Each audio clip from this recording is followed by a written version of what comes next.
muito honrada de estar aqui nessa universidade. Há algum tempo já queria ter vindo, outros tempos, mas enfim, aconteceram coisas que não me permitiram participar, por exemplo, da 10ª jornada. Pesou muito isso.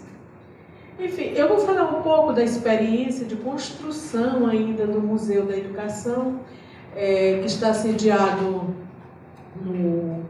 no Núcleo de Estudos Transdisciplinares em Educação Básica, UNEB, da Universidade Federal do Pará, onde atualmente eu atuo como docente. Estou dizendo atualmente porque eu sou originária do ICED, do Instituto de Educação, mas em 2017 nós criamos um núcleo de educação básica e 10 pesquisadores foram transferidos para esse núcleo e eu estava no meio, justamente por causa da pesquisa em História da Educação. Enfim, então eu vou falar um pouco dessas experiências, mas antes de falar um pouquinho dessa experiência, eu queria dizer que a minha participação nessa mesa, ela se deve por outras 2 participações. Então, a primeira é porque sou uma das pessoas que está ajudando a construir e consolidar essa ideia do Museu da Educação na Universidade Federal do Pará, e especialmente para discutir as questões das instituições escolares e da educação básica. E a minha segunda participação, sem dúvidas, é aquela que tem nos agregado, que é a participação no STED-BR, e é desta participação que eu conheço a Ana Elizabeth, a querida Lívia, a qual sou muito grata. Então, é por isso que eu estou também aqui participando dessa mesa. Novamente eu agradeço. Mas antes de adentrar propriamente no tema, ou então no relato de experiência, eu faço uma reflexão do momento que nós estamos vivendo. Eu penso que esse momento, esta mesa, eu acho que ela propicia essa reflexão. Então eu penso que esse momento ele exige um esforço de compreensão, diria, da nossa própria sobrevivência. Digo isso porque parece que as forças mais atrasadas mundialmente têm ido ao encontro à produção do conhecimento que nos humanizou e ajudou a nos tirar da condição de barbárie. Barbárie essa que se manifesta hoje de diversas formas, sobretudo naqueles que colocam homens e mulheres em condição subhumana, não respeitando suas dignidades e opções. No Brasil, o apedrejamento de pessoas por questões religiosas é emblemático. As suas em locais públicos e as tatuagens naqueles considerados ladrões é igualmente emblemático. As mortes avassaladoras de mulheres, o descaso com as questões ambientais, especialmente da minha querida Amazônia, e os ataques às instituições escolares são emblemáticos e inaceitáveis. Vivemos num tempo que as lições do tempo, alguns e algumas querem esquecer, mas o próprio tempo dirá: é impossível esquecer o movimento do tempo. É impossível. Nesse sentido, eu penso que olhar o passado com as lentes do presente talvez nos indique que é preciso dizer: não devemos voltar a olho por olho. Podemos voltar a leviatã. Considerando que, quando se lida com a ideia do passado, é para a problematização e análise de textos e contextos, inclusive este contexto. Acredito que, seguindo essa linha, os museus eles desempenham um papel importante de guardas e preservação da memória da humanidade. Por isso, são lugares que levam à problematização de temas que ainda hoje merecem cuidados ao serem abordados com aqueles que garantem a educação moderna, como temas que garantem a educação moderna, como direito de todos e dever do Estado, mas que no caso brasileiro nós estamos longe disso. Nós estamos bem longe disso. Os museus da educação têm a tarefa de guarda e preservação da memória educacional historicamente produzida pela humanidade. E seus acervos transformados em documentos documentos vivos, discutidos, problematizados, eles são guardiões de uma memória coletiva e devem ser guardados e protegidos, mas eles não devem ser excluídos dos debates acadêmicos. Então, diversos autores têm discutido essa questão. Eu me valho agora do Fabiano Costa, que diz o seguinte: a história nos últimos tempos, o qual, entre outras questões, criou condições para importante desenvolvimento e não menos importante renovação do seu campo de investigação metodológica. Então, nós precisamos aprender com esse curso de fazer história. Com esse curso de fazer história, que não é só mais uma história contada, uma história factual, mas é que ela é uma história viva, ela é uma história social, que, portanto, ela tem que ser uma história educadora, que ela nos ensine como é que foi se dando esse processo de construção de homens e mulheres. É isso que nos interessa. É isso que nos interessa nessa construção de homens e mulheres. A história da educação brasileira, ela não se isentou desse debate. Ao contrário, aprofundou e, ao longo do tempo, procura espaços entre as ciências para ocupar um lugar próprio no ambiente científico e acadêmico. O Museu Pedagógico é uma prova disso. Tem procurado esse espaço de discutir a ciência a partir de um espaço que fora recuperado e que tem tentado preservar um tipo de memória. Na procura, sem dúvida, o investimento em pesquisas tem sido de grande valia. Em que pese esse investimento, pesquisadores insistem que, para dar conta da complexidade que envolve, é necessário não perder de vista o seu objetivo princípio, homens e mulheres. A construção dos homens e mulheres. Como é que esses homens e mulheres vão ser construídos e como é que, por outro lado, também a compreensão que essa construção de homens e mulheres, ela passa pelo processo de formação. Tá? Esse debate ele tem impulsionado a pesquisa que visam a organização, a catalogação e a sistematização de fontes sobre a história da educação brasileira, do ponto de vista teórico e do ponto de vista prático, assim como os espaços para discussão e análise dessas referidas fontes. A crença é que esse tipo de investimento auxilia o processo historiográfico crítico, que é o conhecimento crítico da representação e dos processos que determinam conhecimentos, e o registro que os historiadores fizeram e fazem o conhecimento histórico e a história como processo. Quem diz isso é o nosso querido São Félix, que eu acabei de encontrar ali, saudade deles. A mobilização ela tem sido grande de norte a sul. Eu sempre digo que eu acho que os pesquisadores brasileiros, especialmente aqueles que lidam com a história com a educação, com a história da educação, e mais recentemente digo que estou lidando com museus, eles vivem de teimosia, né? Então insistem em teimar, em acreditar que é possível uma nova possibilidade. Né?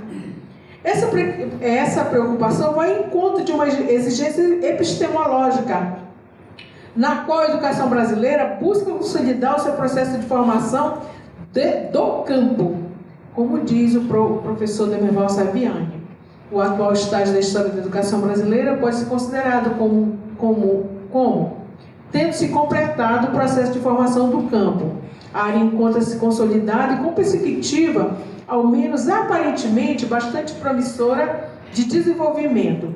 Sua consolidação apoia-se num tripé formado pelo ensino, pela pesquisa e a organização do campo. O professor Demerval Saviani diz isso em 2006.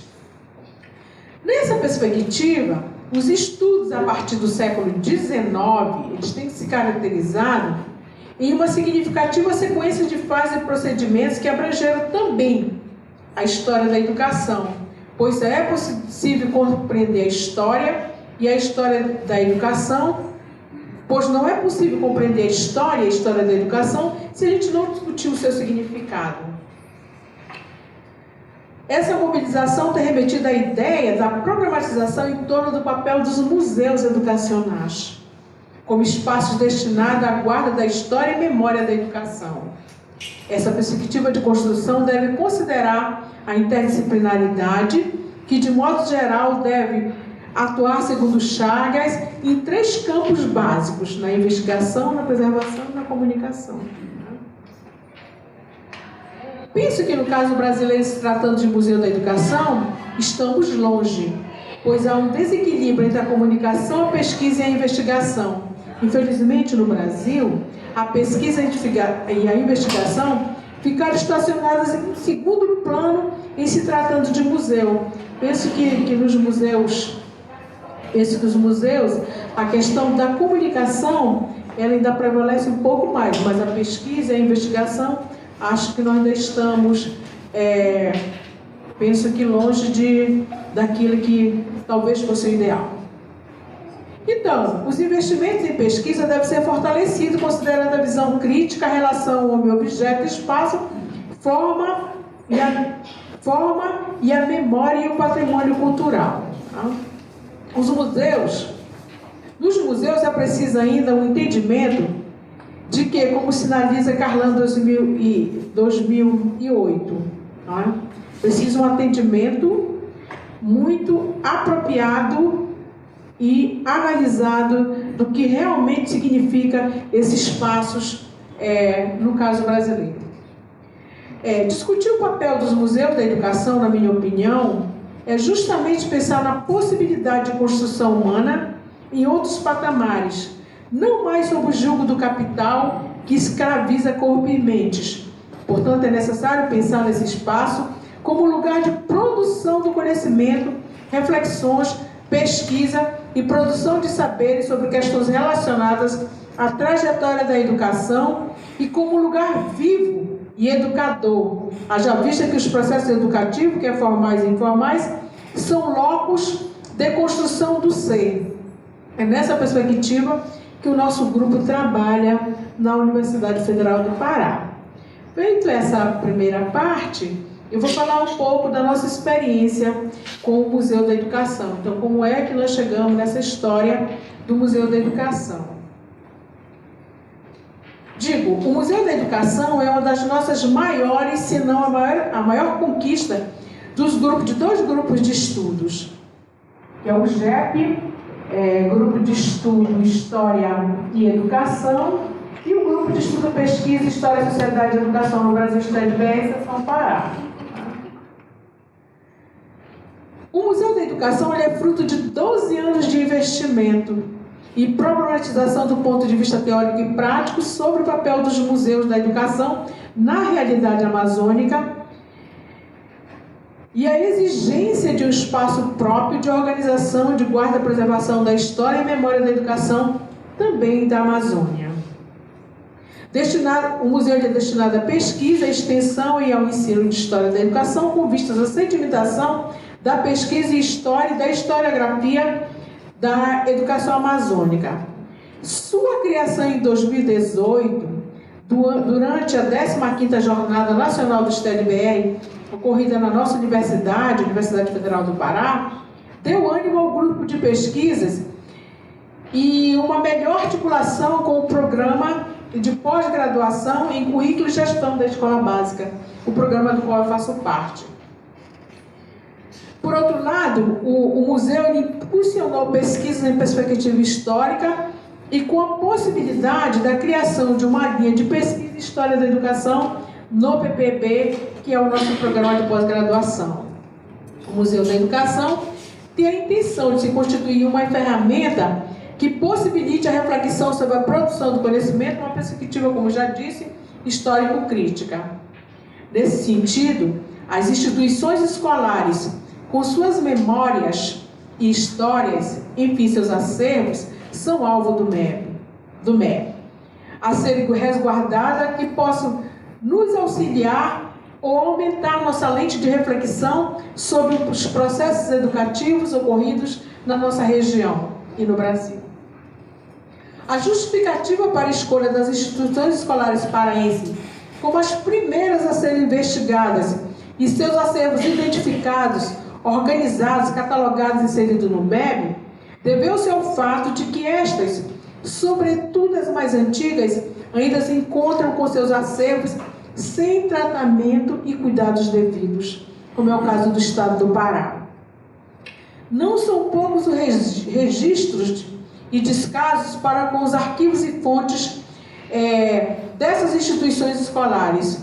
Muitos se encontram em péssimo estado, com suas fontes comidas pela ação do tempo, e na grande maioria sequer existe um espaço para tal finalidade. A preocupação nessa direção no âmbito da academia ainda é pequena, e isso sem falar do poder público, diria que é quase inexistente. Outro importante estímulo foram as outras experiências ocorridas no Brasil, como a do Museu Pedagógico, Museu de Santa Catarina, dentre outros.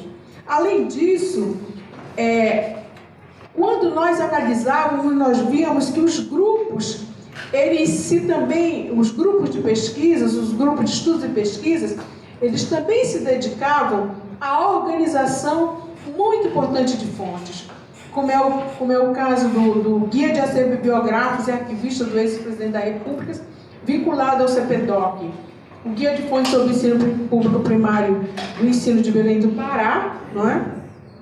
Cartografia das fontes documentais para a história da educação maranhense, coleção de documentos da história da educação brasileira, que é o Guia de Fontes em Política Educacional da professora Sofia Leste, entre outros.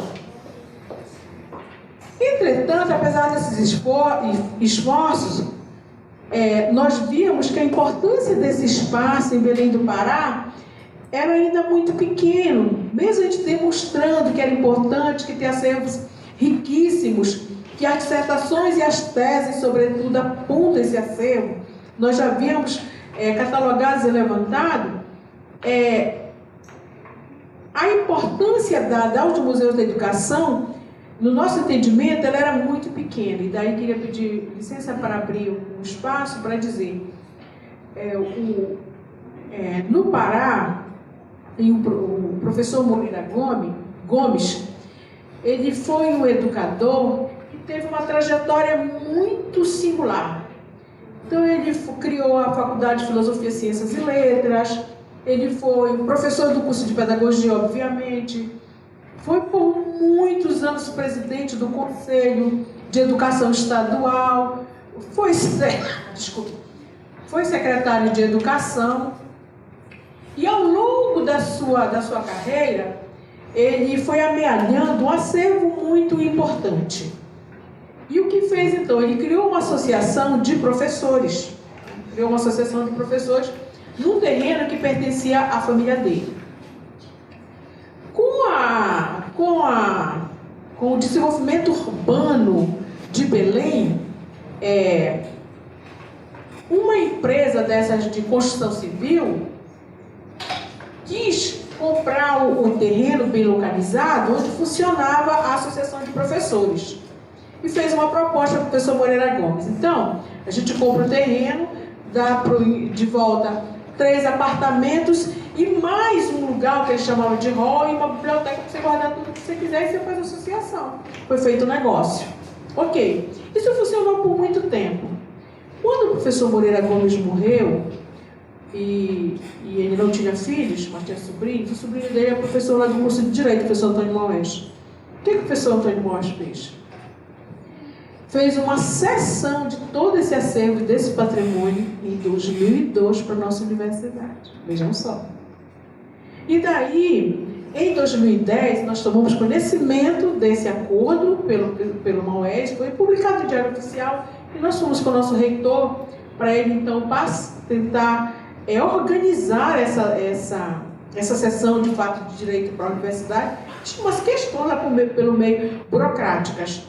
E que ele pudesse ceder para o STED-BR e para o GEP, para a gente fazer o museu lá na Associação de Professores. Isso foi acordado e a gente começou a trabalhar, mas parece que não ia para frente do ponto de vista jurídico, porque a universidade não se empenhou, essa aqui é a grande verdade. E juro para vocês, em 2017, uma das minhas maiores dores foi quando, ao buscar essa documentação, procurar por essa documentação, nós nos deparamos com a seguinte situação: a universidade tinha devolvido o patrimônio para a família.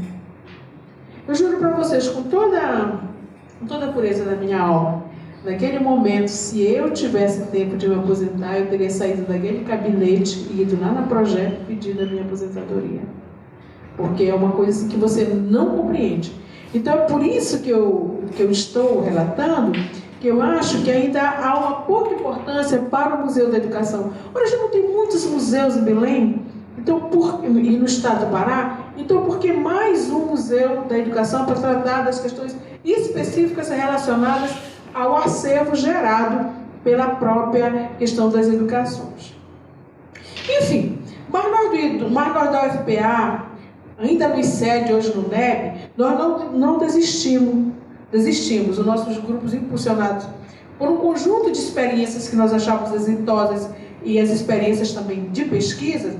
Em 2010, após inúmeras investidas nas produções daqueles que se dedicam com o problema da localização dos registros e organizações organizados da história da educação da Amazônia, nós começamos a pensar na possibilidade mesmo da pesquisa. Então, vamos fazer isso para pesquisa. E foi nesse momento em que nós fizemos um levantamento que ele deu origem ao Guia Preliminar de Fontes para a História da Educação. Essa nossa primeira investida, ela teve muito o estímulo do Guia Preliminar de Fontes para a História da Educação, que foi organizado pela professora Clarice Nunes em 1992 e financiado pelo INEP. E também muito impulsionada pelas questões levantadas pela professora Ana Palmira daqui da UESB. Então, a partir daí, nós elaboramos um primeiro projeto de pesquisa que era chamado Guia de Fontes do Ensino Primário de Belém do Pará. Então, isso já deu um pouco de gás para a gente. Depois aí eu vou dar uma pulada nessa história de Belém, dos nossos museus de lá, que eu acho que isso não ajuda, mas também nós estamos espremidos pelo tempo. Né? Então, a partir disso, nós começamos a pensar na possibilidade de um outro espaço em que pudesse guardar aquilo que nós imaginávamos como um museu.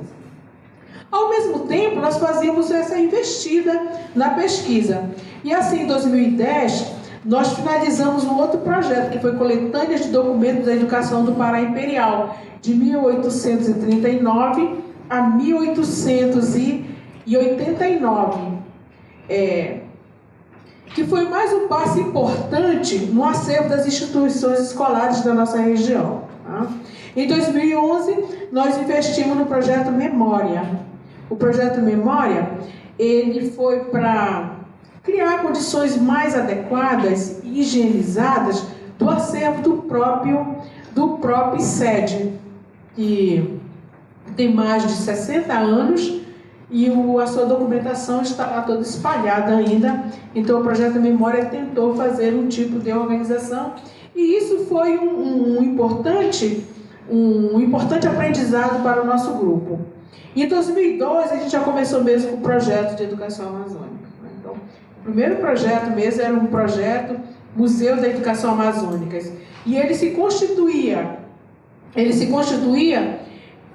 numa tentativa de transformar um espaço no próprio ICED, que era pequeno, no Museu da Educação, e esse espaço ele era atravessado pelo ensino, pela pesquisa e pela extensão. Isso eu digo que esse projeto ele pavimentou o caminho da criação de um museu, como se fosse um sonho. Em 2017, nós concorremos ao edital do CNPq Universal e elegemos, então, um período da educação brasileira, que foi a ditadura militar, dentro de uma instituição escolar importante de Belém do Pará, que se chama Instituto de Educação, que é de formação de professoras. Então, ao fazer um levantamento da formação de professores para entender como é que elas compreendiam o seu processo de formação naquele momento, e essa compreensão ela passava por intermédio das fontes históricas, nós também amealhamos um número muito importante de fontes sobre referidas professoras. Em 2016, nós tivemos o projeto Museu da Educação Teoria e Prática, em que nós tentávamos teorizar, demonstrar para o ICED e para o NEB, do ponto de vista teórico, a importância dos museus. E, finalmente, o projeto que deu origem ao museu, que é o projeto Museu da Educação, da Teoria e a Prática, que teve como objetivo a criação do próprio museu. Eu diria que nós fomos atrás dessa possibilidade. E o Museu da Educação hoje é uma realidade que guarda os resultados dos nossos trabalhos, que foi um investimento muito grande. Nós temos 8 projetos de pesquisa, bem pequenos se considerando um museu pedagógico, bem acanhado mesmo, né? 14 planos de iniciação científica, 5 teses, mais de 20 dissertações, artigos em revistas especializadas, livros publicados. O material recolhido, que são mais de 10 mil fontes impressas, orais, audiovisuais e etnográficas, mais de 100 discos de vinis e CDs e uma coleção de cartões postais, se constitui no acervo do Museu da Educação. Nós pensamos que o Museu da Educação é de grande relevância para a educação da Amazônia, que, a despeito de inúmeros esforços, ainda carece de trabalhos que possam dar conta, do ponto de vista científico, de como foram constituídas as bases da educação. E ele se apresenta com perspectiva de contribuir para a inserção da história da educação da região na historiografia educacional nacional, bem como na pesquisa. E desse modo, nós poderíamos dizer que se a história da nossa educação ela foi inserida na historiografia nacional, que ainda está engatinhando na pesquisa educacional, nós teremos uma reversão, por exemplo, inclusive nos compêndios de história da educação. Tá? Portanto, o MELI pretende se constituir um espaço de produção de conhecimento, reflexões, pesquisa e produção de saberes sobre questões relacionadas à trajetória da educação da Amazônia, a partir da catalogação de fontes documentais, primária, cartográfica, iconográfica, filmínica, sonora, literária, estatística, seja elas orais ou escritas, no sentido de possibilitar olhares diferentes sobre muitos objetos, não é? As instituições escolares que já foram investigadas por nós. Então, o Colégio Estadual Parque de Carvalho, que ele pertence à Secretaria do Estado de Educação de Belém, o Instituto de Educação do Pará, o Colégio Gentil Bittencourt, o Grupo Escolar Padre Luiz em Bragança do Pará, o Instituto Santa Terezinha também em Bragança do Pará e o Colégio Santa Clara em Santarém. Eu costumo dizer, já amealhamos. Essa perspectiva considera que o Museu da Educação historicamente se pautou, que a educação da Amazônia, historicamente se pautou na luta pela garantia do direito à educação, tendo se constituído como elemento decisivo de reorganização socioeducacional e que em seu rastro encontra os vestígios indeléveis das lutas sociais e que, portanto, apresentam diversos entendimentos da produção do conhecimento. Logo, seu acervo educacional traz consigo marcas desse tempo históricos em sua memória. É o que diz a minha colega Lívia Diana em seu artigo no Museu Pedagógico. As instituições escolares garantem importantes coleções de documentos e registros educacionais. Contudo, ainda posso dizer que esses documentos têm sido pouco utilizados como fonte histórica. Isso significa que boa parte dos métodos empregados na pesquisa e educação reconhece pouco valor histórico dos documentos, que revela as tradições e singularidades institucionais sedimentadas ao longo do tempo. o Museu da Educação, ainda em processo de consolidação, deixou de ser uma possibilidade a uma realidade. E no dia 19 de novembro fará sua primeira exposição. É isso, muito grata. Eu queria pedir um tempinho para pedir para passar só rapidamente, que a gente tem um site, que ele também está embrionário, porque lidar com o Museu da Educação significa dizer que você lida quase que numa espécie de voluntariado, porque tudo é as suas expensas e você não tem nem o tempo institucional para fazê-lo. Você faz porque você insiste, eu vou dizer. Então é www.museu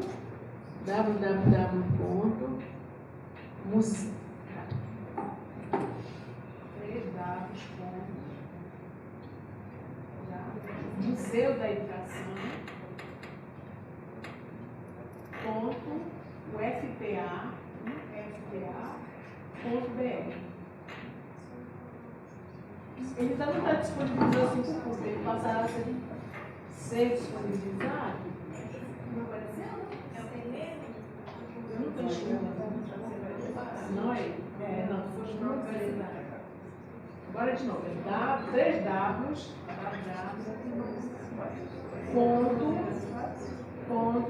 Museu da Educação. É tudo junto, Museu da Educação junto, sem cedilha e sem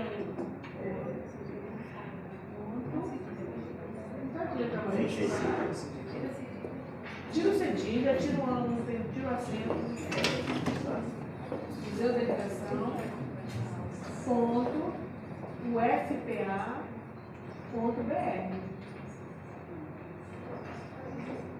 Não é porque vai começar. Não, tá aí. Museu da Educação. Então esse é o site do nosso museu, está bem embrionário ainda. Mas a gente já coloca algumas coisas no Museu da Educação, você já vê. Pode passar aí para o benzinho aí rapidinho. Vai dar propaganda do coloque. E aí eu queria mostrar, eu fiz um tipo anjo, hoje mesmo, para ele colocar aí no museu, algumas imagens das nossas instituições escolares mais antigas. Essas 3 aí. É do Pará, então tem imagem do Instituto Terezinha, do Gentil Bittencourt, tem imagem aquela segunda da esquerda, agora é quase primeira. Essa escola é o primeiro grupo escolar de Abaeté. E só existe agora na imagem, porque em 1960 ele foi demolido para a criação de uma outra escola chamada Basílio de Carvalho. Só existe agora na imagem mesmo. E foi o Basílio de Carvalho. Sim, olha. Então essa escola lá, assim, do lado direito, a primeira, é o primeiro grupo escolar de Abaeté, que foi fundado em 2002, passou a funcionar em 2003 e em 1960 ele foi demolido para criar uma outra escola que se chama Basílio de Carvalho. O meu orientando, o Cicleito Ponciano Maués, ele está fazendo a história do grupo escolar de Abaeté e tem encontrado uma dificuldade muito grande no arregimentamento para contar essa história por causa das fontes. As fontes quase inexistentes sobre essa escola, mas tem essa fotografia dela. E tem as escolas ribeirinhas também, que elas são bastante antigas, elas são muito emblemáticas também da nossa região. Tá? E aí no Museu da Educação, aí no nosso site, como eu disse para vocês, está embrionário e também eu não sei mexer muito nisso, mas nós colocamos já quase todas as nossas fontes, colocamos todas as nossas pesquisas, os nossos projetos, a equipe do museu, né? A equipe do museu, que a Ana Elizabeth também faz parte. Quando a gente estava fazendo o último projeto, que era para a criação do museu, eu consultei a Ana e ela generosamente disse que o nome dela poderia ir e ela faz parte então do museu. Então esse é o site do nosso Museu da Educação. Eu espero honestamente ter contribuído. Agradeço a Lívia, agradeço a Ana pelo convite e me coloco à disposição para o debate. Muito obrigada. Obrigada, Maria José Zezé, carinhosamente sempre chamamos, né, Zezé? É importante vocês vejam, são experiências em vários lugares que nós temos, que tem sido um esforço muito grande, tem sido um esforço profícuo, né? Eu acompanhei um pouco o processo nas primeiras vezes que estive em Belém, né? E realmente, como Maria José diz, o Zezé diz, é um esforço muito grande, é um processo lento e gradual, né? A gente fica pensando por que recuperar o passado das escolas, da educação, os documentos, as fontes, né? Se na verdade a gente tem tanta coisa para dar conta do hoje, né? E o nosso propósito, me parece que é esse, é olhar o passado com a lente do presente, dizendo, não é um lugar que ficou como de Normar, eu não gosto de Normar, todo mundo sabe aqui, ninguém estuda comigo. Não é porque ficou, nunca perdeu a história, ficou o lugar da memória, né? A nossa discussão é outra, né? A nossa discussão é porque a história é importante para compreender os processos de reivindicar, inclusive, o direito à memória. O direito à continuidade da escola pública brasileira, que tinham prédios, que tinham direito de ser instalados, né? Que tinham verdadeiros monumentos escolares, onde as pessoas, a escola era, ainda que fosse para uma minoria, mas a escola tinha um significado social e político, não era destituído de valor como veio nos outros tempos, né? Então, é importantíssimo, eu acho que é um trabalho de parabéns, a gente vai ver na mesa, todos nós muito preocupados com isso, a questão dessa meta foi justamente apresentar e incentivar as novas gerações a continuar na perspectiva de luta pela história e memória da educação. Sendo assim, e por conta da hora, eu então agora franquei a palavra para que vocês possam, se quiserem fazer perguntas, comentarem, fiquem à vontade. A gente ainda tem um pouquinho de tempo, nós estamos dentro do tempo, o nosso tempo aqui é previsto, antes correu, imagina você, coitado, chegou de viagem, até 17h30. Não, tá dentro do tempo, tá bom? Então, alguém quer comentar, quer fazer alguma pergunta?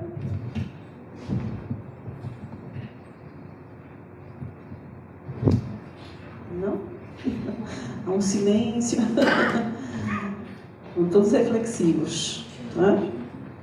Bom, se não há, a gente então faz alguns comentários, que eu acho que a gente pode fazer os comentários complementares, porque cada um de nós aqui, cada vez que um fala, a gente vai lembrando de muitas coisas, né?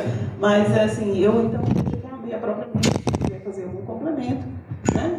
E eu instigo a pergunta dizendo, César está ali também, é um historiador da educação, da Universidade de Maringá, né? Para sentar. E eu sempre digo assim, olha, como a Zezé acabou de falar, não é fácil fazer pesquisa histórica documental nesse país, principalmente na educação, né?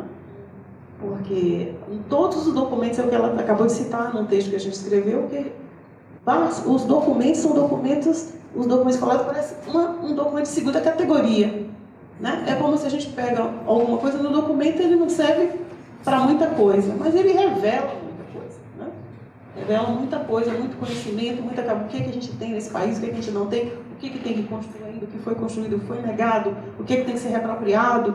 Tem muitas questões que nós, pesquisadores, temos ainda a fazer, né? Perguntar e discutir.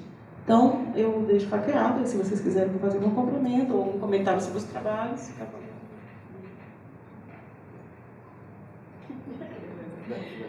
Deixa. É isso mesmo, porque essas nossas experiências, elas são de um aprendizado ímpar. Porque logo que nós começamos a pensar em 2006, na possibilidade do Museu da Educação, é de 2006 essa ideia. Então, a professora Clarice, que é historiadora, ela passa no concurso para o nosso ainda Centro de Educação, e daí, como a gente discutiu essas questões de históricas, ela chegou comigo e a gente discutiu como nós íamos encaminhar as nossas pesquisas, já considerando a história da educação. E daí nós pensamos e também pensamos em discuti-las a partir da ideia de um lugar em que nós pudéssemos tratar de todos os materiais referentes à educação. Então, aquele momento era muito grandioso, pensávamos no acervo da Secretaria Estadual de Educação, que está por lá sem tratamento, etc. E quando nós procuramos, então, a direção do nosso centro para discutir a proposta, a diretora disse: por que você não discute financiamento? Por que você não discute financiamento? Vocês estão perdendo muito tempo. Então, nós estamos mais propensas a investir nisso, no financiamento da educação infantil. É isso que esse Estado está precisando. A contribuição do centro de educação tem que ser o financiamento da educação infantil, etc. E também quando aquela ideia, principalmente da minha universidade, que falta, é verdade, falta espaço para tudo. Falta espaço para professor, falta espaço para aluno. Se vocês verem a vergonha que nós estamos hoje no NEP, é quase uma sala desse tamanho, e é um núcleo. Eu tenho 39 bolsistas de extensão, e eles estão lá, todos amalocados dentro de uma sala, junto com os outros. Então, de fato, falta espaço. Mas todas as vezes que discutia-se os espaços no ICED, não faltavam professores e pesquisadores dizendo o seguinte: vamos esvaziar esses arquivos, esse arquivo morto aí, tem muito papel velho, mas para que tanto papel velho? Sabe? E isso às vezes me chocava, porque parece uma ignorância isso. É uma ignorância sem limite. Porque se você, no senso comum, compreende isso, não, mas é uma coisa velha, deixa para fora, não tem preço, mas pesquisadores, professores, não cabe esse tipo de comentário. Então, é muito preocupante isso, preocupante mesmo. Outra preocupação é com a compreensão que existe nas próprias instituições escolares, com relação à documentação da sua escola. Por exemplo, no grupo escolar Padre Luiz, a documentação foi toda com banheiro. Ficou um banheiro anos a fio. O que aconteceu? Deu uma enchente, choveu, o banheiro alagou. Então acabou com a história daquela escola. Uma escola fundada em 1960, que tem uma história muito interessante, que ela foi criada porque ela foi reivindicada pelo Padre Luiz, que estava muito preocupado com as pessoas que estavam vindo do campo para a cidade, das praias, dos campos para a cidade, ficavam nos arrabaldes. Então, para as crianças estudarem, ele reivindicou do poder público a criação de uma escola. E essa escola passou a funcionar. Então, vejam como isso é preocupante. É tão preocupante que a diretora mandou a própria técnica fazer uma limpeza. E a servidora estava lá fazendo a limpeza, né? Ela mesma viu que ela rasgava, que ela não rasgava, que ela tacava fogo. Então. E daí, né, nisso, é muito, muito interessante isso. Caiu na mão dela uma fotografia que estava lá, minha irmã. Ela começou a dizer: olha, professora Alzira, professora fulano de tal, eu não vou rasgar esta aqui, vou dar para ela. E levou para minha irmã. Fotografia belíssima. Como é que pode você mandar tacar fogo numa documentação de uma escola? Mas com que direito você faz isso? Com que direito você entrega a documentação para particulares? Tem diretora de escolas no meu estado que entregou toda a documentação para particulares, e o particular não entrega para os pesquisadores, não deixa os pesquisadores manusear as fontes. Então, de fato é isso, nós precisamos investir em pesquisas, nós precisamos, e aí uma coisa que a Lívia tem razão, tem insistido, é isso, nós temos que pensar na ciência. Por isso que nós temos que pensar em homens e mulheres. Nós não estamos pensando no Museu da Educação como aquele que vai ser um mero guardião das relíquias do passado.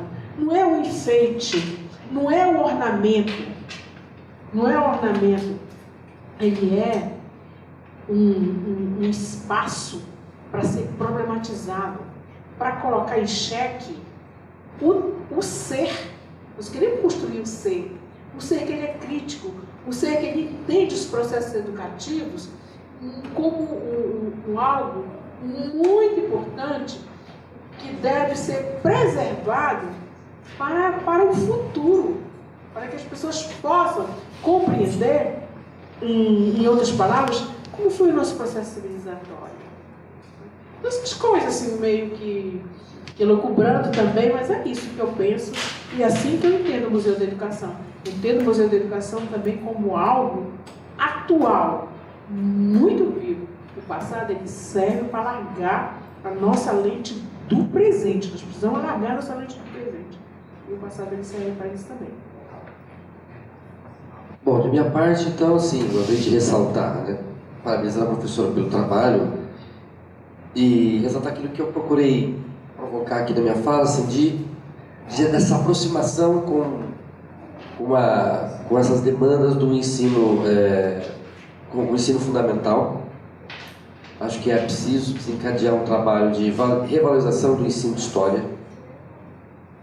Isso vem se colocando como uma tarefa para todos nós que somos, né, temos isso como ofício, né, direto e indiretamente, e como um desafio, né,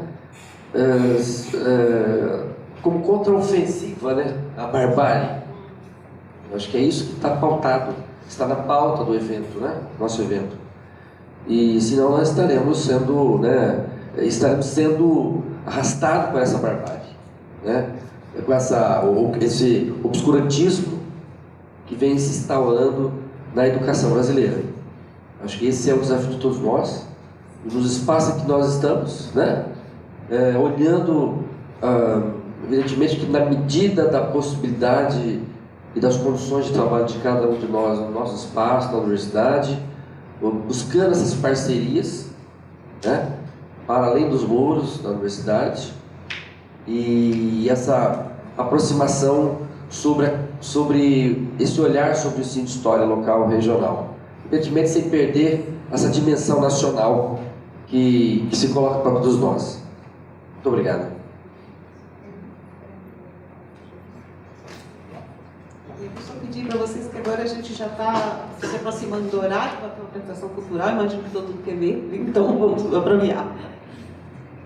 Boa tarde, meu nome é Diego, sou professor José, e eu estava ali ouvindo aí e fiquei com algumas angústias, né? Eu acho que é muito difícil no Brasil, em todos os museus da educação, cuidar das fontes educacionais, tratar as fontes educacionais, propiciar que haja um encontro das fontes educacionais e os alunos na graduação. Eu tive a oportunidade de estar em contato com o nosso acervo maravilhoso aqui no Museu Pedagógico, das fontes das escolas já extintas, que é riquíssimo, é de uma riqueza sem tamanho e muitas vezes não chega nos alunos de nossa instituição. Não é por um problema do museu pedagógico, é um problema de investimento, sabe? Aí, ouvindo a senhora falar, eu gostaria que a senhora dissesse para a gente como que ocorre isso lá. Existe recurso?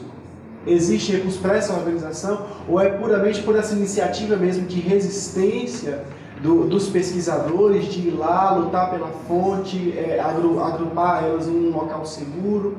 Porque a gente precisa encontrar uma maneira, né, de fazer com que os alunos, ainda na graduação, tenham contato com essas fontes educacionais. Existe isso lá? Alunos de pedagogia, alunos de história, alunos de ciências sociais, entendeu? Não chega. E eu sei que isso, de alguma maneira, assim como os problemas estruturais daqui se repetem acolá, eu acredito que há esse problema também de não chegar lá. Talvez porque seja recente essa questão da preservação da fonte da história educacional. Eu queria ouvir a senhora falando um pouco mais sobre essa questão organizacional do acervo, como que ele é tratado, tem recurso, não tem? Os estudantes dentro das universidades, eles se interessam? Como é que é o processo?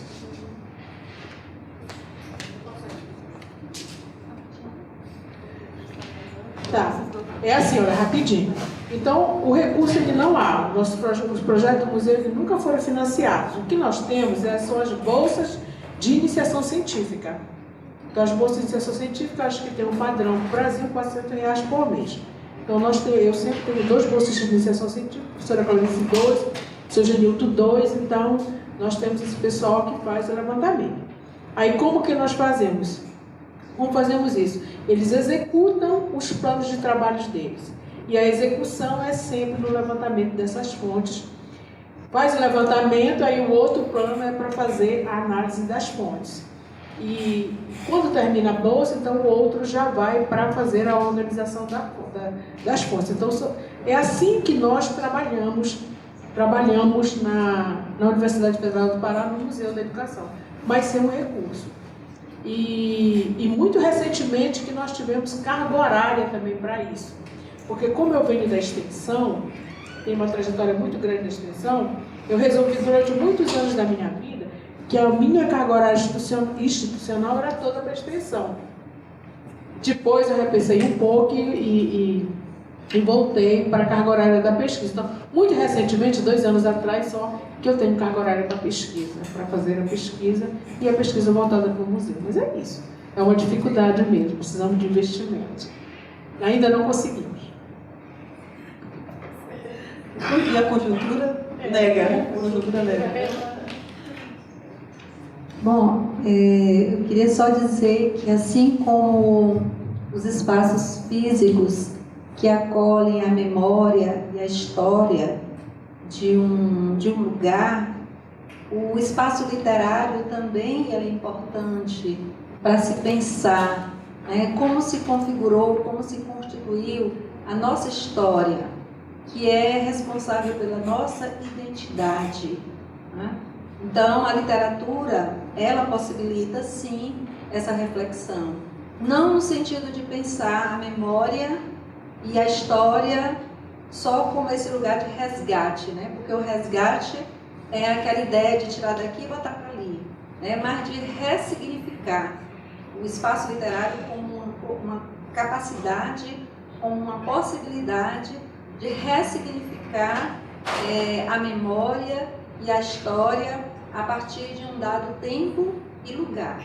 Eu espero que a minha fala tenha contribuído de alguma forma para essa reflexão. Obrigada.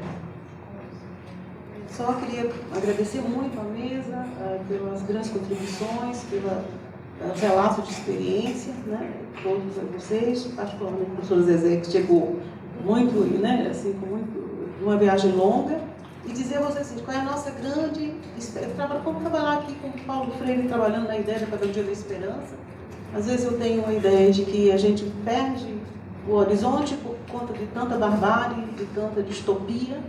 Mas o que nós estamos dizendo? Nós estamos fazendo um esforço, ainda que gradual e difícil, de construir uma história e uma memória que de fato correspondam com as expectativas sociais e políticas desse país. Não podemos negar, não podemos desistir e a nossa contribuição é sempre resistir. Obrigada.